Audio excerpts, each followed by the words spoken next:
అసలు మీరేమంటున్నారో నాకేమీ అర్థం కావడం లేదు. ఏ కవర్ చేయాలని ట్రై చేయకు. నువ్వు ఐస్ క్రీమ్ తినడం నేను చూశాను. నేను ఐస్ క్రీమ్ తినడం ఏంటి, మీరు చూడడం ఏంటి? నేను తిన్నది 2 చపాతీలు అంతే ఆంటీ. ఈ టైంలో జోక్ చేయకు శ్రావ్య. నా దగ్గర నిజం దాచాలని చూస్తున్నావా? ఇందాక నేను ఇంటికి వస్తూ దారిలో నువ్వు మోడర్న్ డ్రెస్ లో రాజీవ్తో కలిసి ఐస్ క్రీమ్ తినడం చూశాను. నువ్వు అటు తిరిగి ఉన్నావు. నీ దగ్గరకు వచ్చి నీ హ్యాపీనెస్ ని ఎందుకు డిస్టర్బ్ చేయాలని 4-5 టైమ్స్ కాల్ చేశాను. నువ్వు లిఫ్టే చేయలేదుగా. రాజీవ్తో హ్యాపీగా ఉండటం నేను గమనించానులే. వాట్? నేను మోడర్న్ డ్రెస్ లో రాజీవ్తో కలిసి ఐస్ క్రీమ్ తింటున్నానా? అది కూడా బయట. నేను అసలు బయటకే వెళ్ళలేదు ఆంటీ. డిన్నర్ చేసి నా రూమ్ లో నేను నిద్రపోతున్నాను.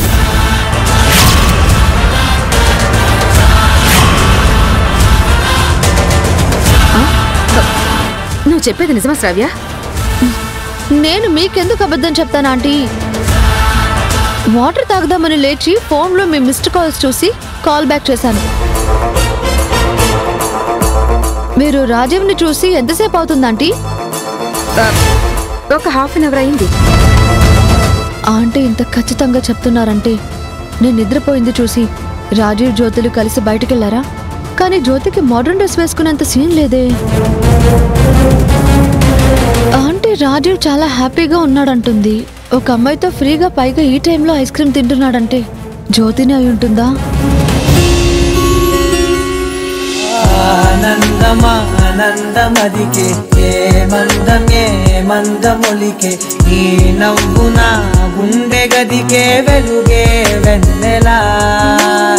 ఆనందమానందమదికే ఏ మందమొలికే ఈ పిలుపున అడుగునదికే పొంగే వరదలా.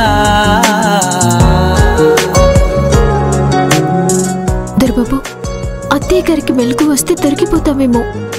బయలుదేరదాం. కొంచెం సేపు టెన్షన్ వదిలే జ్యోతి. ఎప్పుడో గానీ మనం ఇలా ఎంజాయ్ చేసే ఛాన్స్ రాదు. ఈ టైంని ఎంజాయ్ చేయి. కొంచెం సేపు ఆగి వెళ్దాం.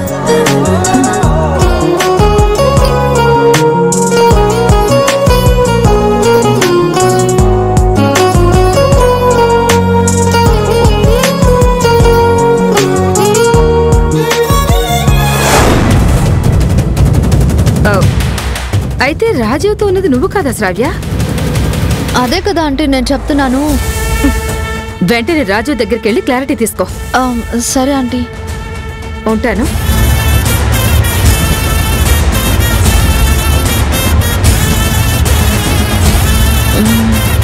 రాజీవ్ రూమ్కి వెళ్ళి చూస్తాను.